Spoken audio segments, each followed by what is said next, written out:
Hello, beautiful human, and welcome to Kick Up Flicks. Don't worry, darling, is one of those movies that doesn't give you the answer straight up and might feel a little bit confusing. But guess what? I'm here to save the day just a little bit to give you a little bit of an idea of what's going to be inside this movie without trying to spoil it a whole bunch. The movie is set in about the 1950s, where husband and wife are happily married. Everything looks perfect in this utopian city that is experimental up until she starts to see things that might not seem right and or remember things that she does not believe are potentially true, and that's when things start to go awry within the city. Now, don't get me wrong, while you're watching this movie, you're not going to feel comfortable because there's a lot of things that are happening in here. For example, if you like ASMR, guess what? It's going to be in here. If you don't like ASMR, guess what? It's going to be in there. You are going to hear ASMR on meat and bread and butter, spreading things, get close-up sounds. I mean, it is a auditory experience and it's wonderful. I will tell you that much to watch. And I am not a really big fan of ASMR, but I like the way they did it because it wasn't so much of annoying, but about repetition. So in this movie, there's a lot of repetition. What I mean by that is you might happen to see the same clip repeatedly. It might not make sense, but it adds up to the flow of the movie. Now it's time to get into a little bit of the nerdy stuff a little bit. So there's a few theories in here, like feminist theory. Now that does not mean woke. No, it does not.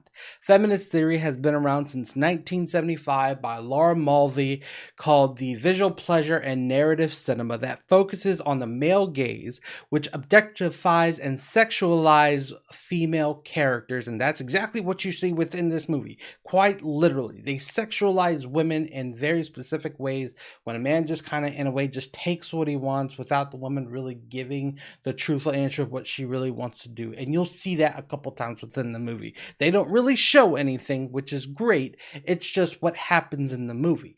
On top of that, they also focus on Marxism. Marxism has to deal with power structures and the struggle within the film, particularly in this movie with groups, right? You have a hierarchy that people want to achieve and or go to and or have to follow, and therefore you run into issues when that following does not exactly happen the way it's supposed to. Another theory that I kind of see definitely in this movie is psychoanalytic theory, which focuses on narcissism, sexual desire, and unconscious thought, which deals a lot in differently in every single character, in my opinion, right? Because there's a lot that's going on in this movie, and again, I'm not going to spoil it for you, but this breaks down each character in a specific way that lets you see in an open eye.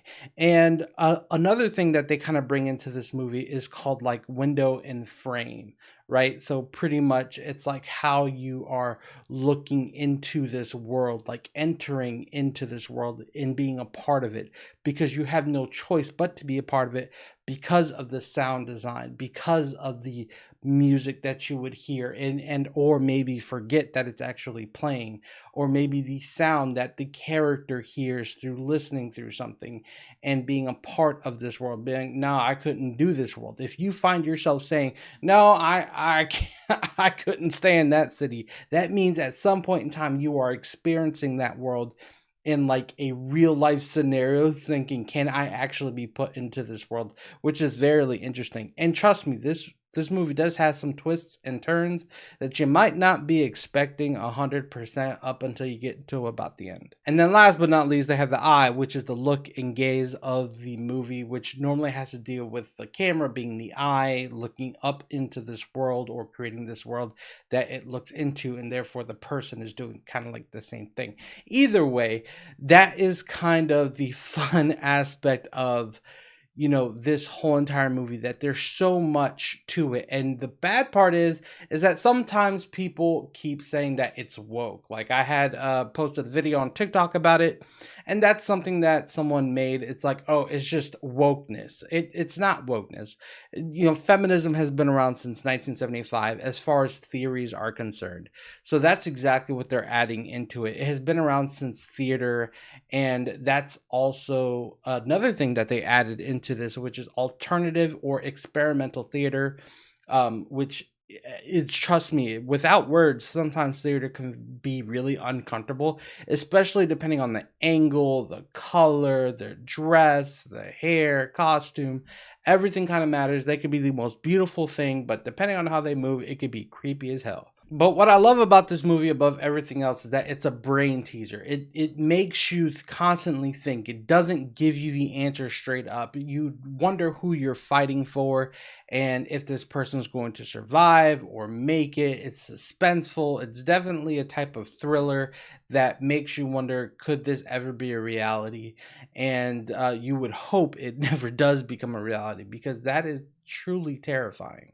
So I think honestly, you would really love this movie, and I hope there's a part two to this movie. At some point in time, I would love to see it, and I hope this movie does very well, because it was very well put together. It might not make a lot of sense, but I hope me explaining some of these things do help for you when you do go watch the movie, that it does make sense.